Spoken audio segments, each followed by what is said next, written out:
This is SSPTV News, brought to you by Samsung Productions and the Hazleton Standard Speaker.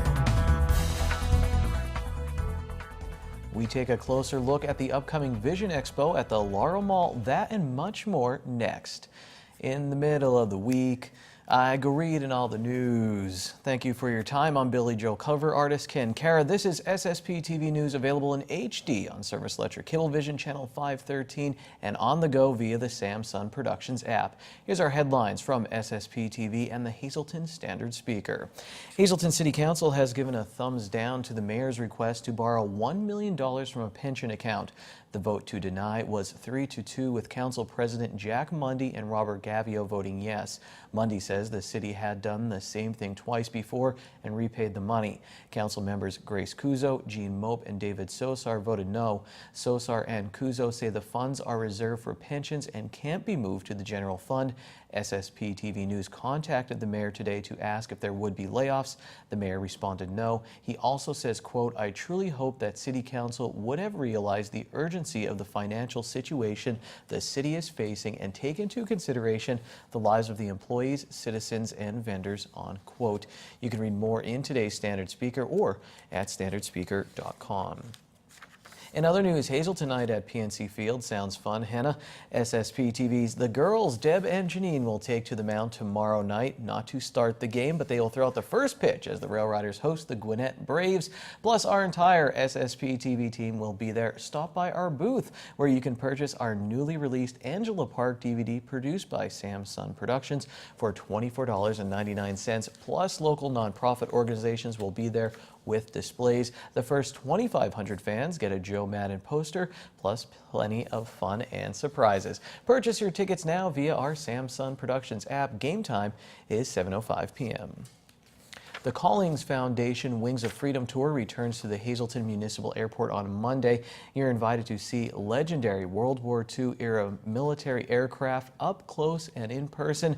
The vintage Boeing B-17 Flying Fortress, the consolidated B-24 Liberator, the B-25 Mitchell, and the North American P-51 Mustang. The planes will arrive at noon on Monday. SSPTV's John Eric Poli will be there, and he will take to the skies for a special story from the air. The display runs Monday from noon until 8 p.m., Tuesday 9 a.m. until 8 p.m. with a car show from 11 a.m. till 6 p.m. and then on Wednesday from 9 until noon when the planes leave for their next stop. Admission is $15 for adults, $5 for children under 12, and all World War II veterans are admitted for free. The aircraft can also be seen from the airport parking lot fence at no cost. Food will also be available for purchase. You can also purchase a flight. For information, call 1-800-568-8924. For sponsorships or entry to the car show, visit collingsfoundation.org. An emergency test of the sirens within a 10-mile radius of the Talon Energy Susquehanna nuclear power plant near Berwick will take place tomorrow. The sirens will sound once with a steady signal lasting 3 minutes. After that, local emergency alert systems on the radio and TV stations will carry out a message about the test. Tomorrow's siren test is set for 11 a.m. If you have questions, call 1-866-832-4474. If you or someone you know is dealing with vision problems, you may be interested in a special event that is coming to the Laurel Mall. Here's Lisa Sugar with more. A first-of-its-kind Vision Expo is being planned for our area, and it's being sponsored by Community Services for Sight. Here to tell us all about it is that organization's president and CEO, Lori Lasant. Lori, this is a great idea to have this expo so that people have questions or, questions regarding services or their eyes. It's all answered under one roof. That's right. We decided to do it because I met this gentleman who needed some services from us, and he said to me, "You are the best kept secret." And I thought, that's true. A lot of people don't know about Community Services for Sight until they need us. So this way it gives you an opportunity. Maybe you're not visually impaired. Maybe you need a magnifier to help see, some of your mail or whatever. So we're going to have a variety of vendors who will have low vision devices such as magnifiers, CCTVs, different types of glasses. We'll be doing some screenings out there. So anybody can come out, and we're going to be doing screenings for children. So if you have a child, you can come out, we'll get them screened. Any child who gets screened receives a free book, so it'll be a really nice event. It certainly is, and it's in the comfort of the Laurel Mall, so it's in a great location, easy to get to, lots of parking. That's true. Plenty of parking. You know, it's right before school goes back, so you can do your back-to-school shopping and get a screening for your children as well. That's a perfect mix right there, because many people maybe don't have the time or the money sometimes to get this done, so this will help in that capacity as well. And you want to put out an invitation to I guess, local eye doctors. Absolutely. If there's a local eye doctor or an eye care professional who would like to come out, if they can just give us a call, we do have some room available yet. We're still taking spots if anybody who is an eye care provider would like to speak about a certain topic, such as macular degeneration, glaucoma, even something pediatric for the children. We are certainly open to that, and they're more than welcome to attend. All righty. So if they want to get in touch or be part of it, where do they call? They can call 570-455-0421. That's our office line. And for people who don't know, Community Services for Sight, easily located right here in downtown Hazleton, literally above our studios. That's right. We're at 109 West Broad Street on the second floor. And, you know, there is always someone in the office from 10 o'clock until 3. We have a staff person who's generally in at that time. And, you know, you can stop by anytime to check out the services we have. You can give us a call. You know, we can go over some of the things that are available to you or to someone that you know who's struggling to see things clearly. You know, we can help out in that way. So, yeah, we look forward to seeing everybody on the 25th of August. Alrighty, so again, this is the first ever Vision Expo taking place at the Laurel Mall, Friday, August 25th from noon till 8, a day-long event. One last pitch for everybody to come on out. We just hope to see everybody. Like I said, you know, there will be door prizes and different things going on. So it's an opportunity that you really don't want to miss. All right, sounds like a great day for a great cause. It might help you see things much more clearly. Thank you, Lisa and Lori. Well, how would you like to spend an evening in the garden? Tomorrow night, you're invited to tour the Butler Township Community Garden in Freedom Park, learn how you can be a part of the garden, and learn about organic gardening techniques. Talk with garden manager Jonathan Price and master gardeners who will also be on hand for the event. Tasty vegetables will also be available for sale. The evening in the garden is tomorrow night from 7 p.m. until 9 p.m. For more information, check out Evening in the Garden on Facebook. St. John Bosco Church in Cunningham will host its 15th annual golf tournament this Saturday at the Sugarloaf Golf Club, and one lucky golfer could walk away with this beautiful automobile. Berger Family Dealerships in Hazel Township will provide a 2-year lease on a 2017 Buick Encore as the grand prize for a hole-in-one on hole number 3. There are additional prizes for other designated holes. For more information on Saturday's golf tournament, call 570-788-1071. If you're considering chiropractic treatment, Janine Mazurkevich tells us what new patients can expect at Sacco Chiropractic.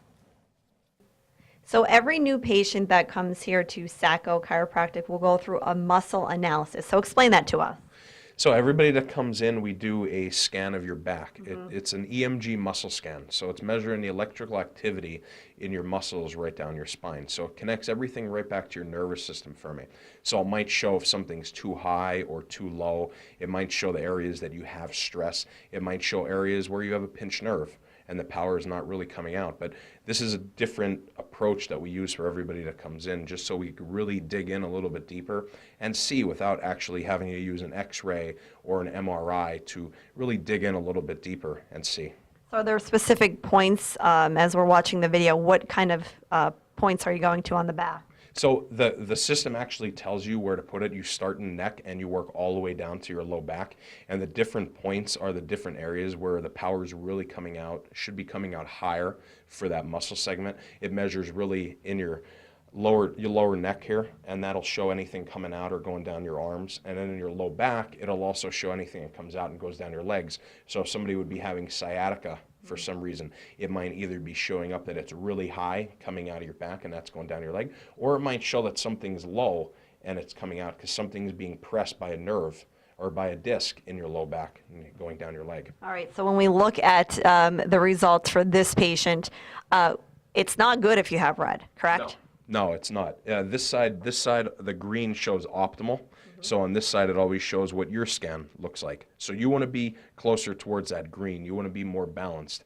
You don't necessarily have to be all green, but you definitely want to have balance on both sides. Very good. Thank you so much for the tips of the week here at Sacco Chiropractic. We'll see you next week on SSPTV News. Thanks, Janine. And just a reminder that our SSP TV programming is available tonight and every Wednesday from 6:30 until 8 p.m. on our high definition channel 513. And you can also catch a rebroadcast of SSP TV News tonight at 8 p.m. on both channels, Channel 13 and HD 513. Coming up in sports, our John Eric Poli crashes Dave Day to talk about the upcoming Floyd Mayweather-Conor McGregor fight. And up next, another segment all about hunting with the one and only Dennis Gantz. This is SSP TV News, your place for 24 hours of your hometown news and information.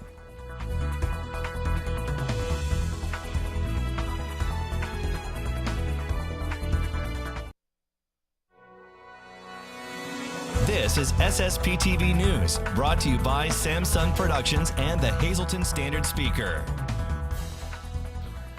Hey folks, welcome to this week's segment of Wild Bout Hunting. This week I want to do a product review on a brand new pack that we're going to be using here at Wild Bout Hunting this year, and I think this is going to be a pack that you're going to want to look into, and it's really going to help, especially if you're an archer or even someone who rifle hunts. It's called the Multi-Weapon Pack from Insights Hunting, and we're pretty excited about using these this year. What I like about this, for us, for our purposes, is we have a lot of equipment that we've got to carry in and out of the woods, and sometimes we trek back pretty far, especially when we're hunting public land out of state like we did this past year in Maryland. So what this allows me to do is it's got 4 big clips. You got one across the bottom, all right, you got one here, and then there's one on top.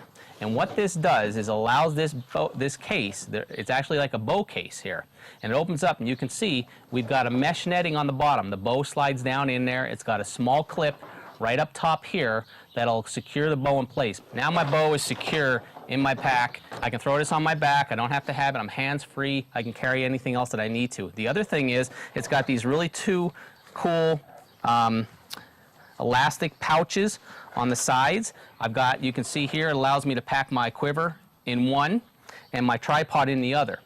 I also can clip on the one here my rangefinder, which I really like. It's got a small pocket on top, which I can put my release in. It's right there accessible for me. It's got a really big pocket, and it's got a smaller pocket in the front with ribbed lining here for support, and if you got anything in there like camera equipment, it's not going to get crushed if you're moving it around or in the back of your truck. It's got these 2 clips on the bottom that we can pack in some extra clothing or maybe a sleeping bag if we're going to be doing an overnight thing.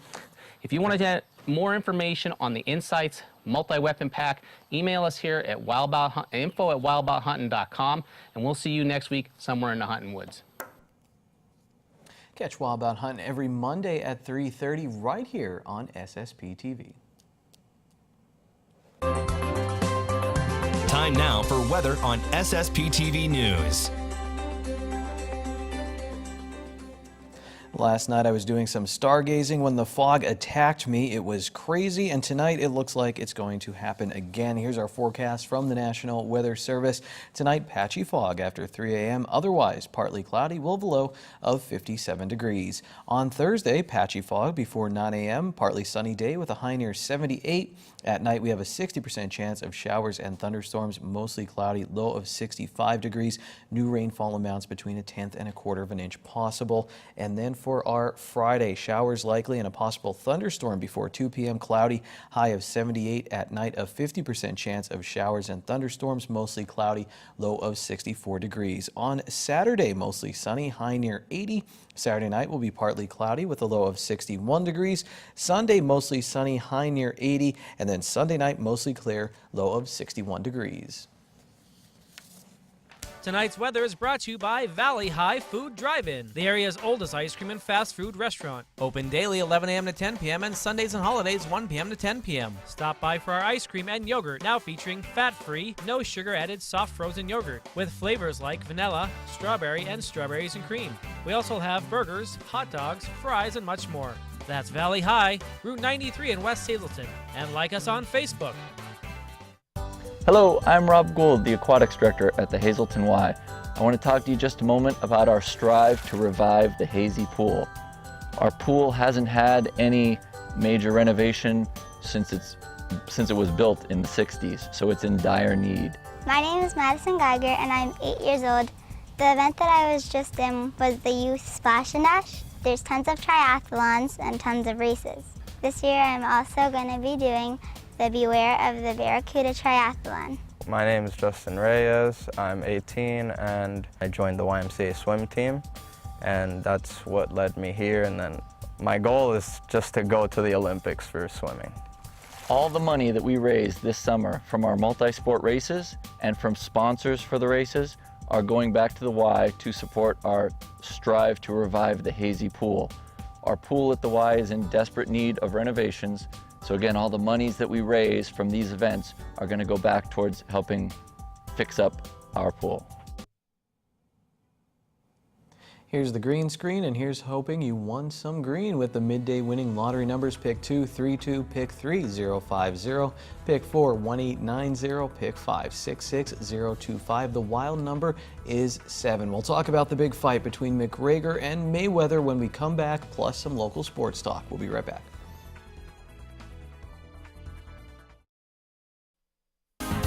Time now for sports on SSPTV News. There's a big boxing match coming up in over a week, I guess. Conor McGregor and Floyd Mayweather, and Dave Seaman and I know nothing really about it, so we had to bring in a member of Team Money, if I'm right, and Money is the nickname of, I'm learning so much from John Eric Polite. Money, the nickname of Mayweather, right? That's correct, and I got my vintage Floyd shirt. I don't think you can even buy this in stores. That's how vintage it is. Looks like the Pistons logo, man. Is that It does, yeah. I mean, Floyd does want to own an NBA team, so maybe it will be the Pistons. Who knows? John, we were talking about this matchup, and you were talking about kind of a spectacle because it's not really, you know, maybe the top 2 hottest fighters right now in boxing. You have Mayweather, who's kind of retired, right? I mean, he's 40 years old, and then you have McGregor coming in, who's known for MMA. So it's a meeting of 2 worlds. Let's talk about why people are so excited about it in the boxing and MMA world, because that's where you are. Yeah. Well, I think the whole reason why everybody's so excited is kind of a little bit what you said. It's the 2 biggest stars in combat sports, period. The best, even though Floyd's been retired for the past 2 years, the only name you ever hear in boxing is Floyd Mayweather. And the UFC, people don't even follow it. They'll follow one person, and it's Conor McGregor. And then not only that, you add the element that they might be the 2 best trash talkers of all time. And they go on a 4-day media tour where they just give them a mic, open-ended mic, talk as long as you want, bash each other, and it just sets it all up to be something that people want to see. The fight might not be that great of a fight, but it sure is going to be a show, that's for sure. Now, you hit on a little bit of the trash talking and the hype. I paid attention to some of the headlines. I was shocked by some of the things that were said, maybe more from McGregor than even Mayweather. And Dave Ali was known for, I mean, trash talking. And I go back, I still watch YouTube videos. I'm entertained by that. For some reason, he held my attention, maybe because I know how everything ended up with Ali. He was such a legend.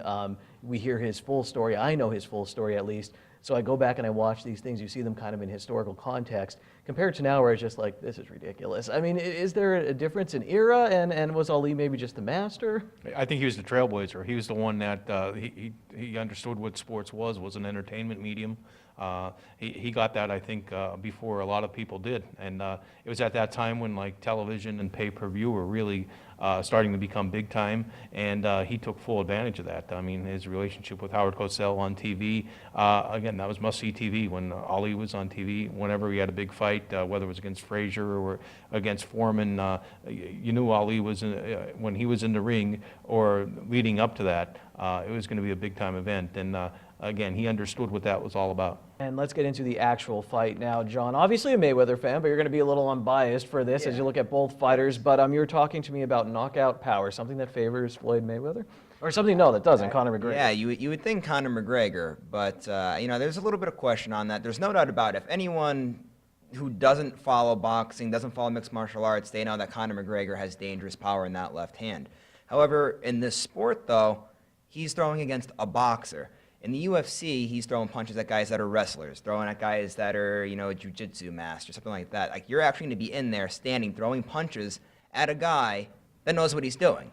You know, and I was showing you before we even got on set here that Floyd posted a video. He's moving his head around when he's throwing, and do you think he's going to be able to hit him? I'm still really not sure. When we're talking about knockout power, when you talk to guys that have fought him before, when you talk to guys that are currently sparring with him, they'll say he actually does have power, and a lot of people don't believe it.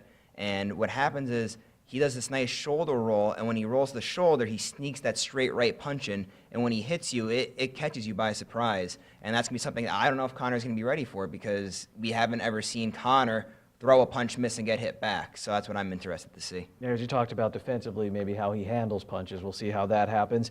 And I wanted to ask, is there any pluses for McGregor? I mean, do you look at him? I know you're a Mayweather fan and that, but is there anything that you look at and you say, okay, he might have an edge here? Yeah, you know, a lot of people aren't giving Conor a chance, but I'm going to tell you right now, do not be surprised if Conor McGregor wins the first 2 rounds of this fight. And the reason why, he's going to come out with a very unorthodox stance that no boxer has ever seen before. And what he's going to be doing, too, is he's also going to be switching his feet a lot. A lot of guys in mixed martial arts, they like to move their feet around, go to different stances, and Conor can throw with both his right and left hand. So he's going to be trying to throw Floyd off so he can catch him with that big punch to be able to knock him out. And Floyd's going to have to sit back at first and say, you know what? I don't know what's going to happen. I'm not getting knocked out and embarrassed here. So he's going to sit back, going to figure out what he's going to do, and he's going to come out, and that's when Floyd will start picking him apart. Because Conor isn't a boxer. He's not going to have a plan B, C, D, and be able to make adjustments. So what's going to happen then is once Floyd figures it out, what his game plan is, Floyd will expose him, and then I'd probably end the fight. But the first couple rounds, though, Conor will be dangerous in, and don't be surprised if early on McGregor steals a round or 2. Dave, let's wrap up with some local talk right now because we're busy. You said golf season starting in tennis. Hazleton area girls tennis team, Dave, at the high school should be loaded again this season. Yeah, a lot of those girls have played for the last few years, a lot of success. They haven't experienced many losses. The Steph Mazurek, Lily Nowak lead the team. They've been deep into the district tournament in each of the past 2 seasons. They've gotten a taste of it. They want to take the next step now and get into the state tournament as individuals. And again, they'll be favored to win the Wyoming Valley Conference, I would guess, because with all that returning firepower. And it's just been a good situation, a good run, and I see no reason why it shouldn't continue. The Standard Speaker football preview, football preview, right, will be out next Friday. Yes, a week from Friday, the football preview will be out, yes. All right, so keep an eye out for that. Our football previews continue tomorrow with Tamaqua Area Team Money. Thank you for your time, Dave. Hopefully we'll see you again next week. Good evening, everyone. Here's today's Talk of the Town. The Greater Hazleton Chamber of Commerce is currently seeking restaurants, catering services, bakeries, and grocery stores to participate in the 10th annual Taste of Greater Hazleton. There will be no fee for any business that is already a chamber member, and if they aren't a chamber member, there will be a $150 fee. However, that fee goes towards your chamber membership. If you have any questions or if you would like to participate, you can contact the chamber. Eckley Miners Village presents a free day at Eckley on Friday, August 18th from 9 a.m. to 5 p.m. On this day, Eckley will be giving a free tour and access to the museum. A shuttle will run from the Hazleton Integration Center. You can call the number on your screen for more information. And that's today's Talk of the Town. SSPTV News would like to send our sincere condolences to the family and friends of these recently departed. Loretta J. Retta Rossai of Drums. Service will be Friday at 2:30 p.m. at the Chapel of the Calvary Cemetery. The Harmon Funeral Home is assisting the family. Anna Elizabeth Schmerecki of North Ridgeville, Ohio. Mass is Saturday at 10 a.m. at the St. Helen Catholic Church in Riverside, Ohio. The Tobias Funeral Home is in charge of the arrangements. And Mary Louise Garman of Freeland. Service is Friday at 11 a.m. at the McNulty Funeral Home. Friends may call Thursday from 6 to 8 p.m. and Friday from 10 to 11 a.m. at the funeral home. On the Samsung Productions app, check it out. We'll see you again tomorrow. It's Hazleton night. Take it easy, everyone. Watch us online anytime at ssptv.com and follow us on Facebook and Twitter.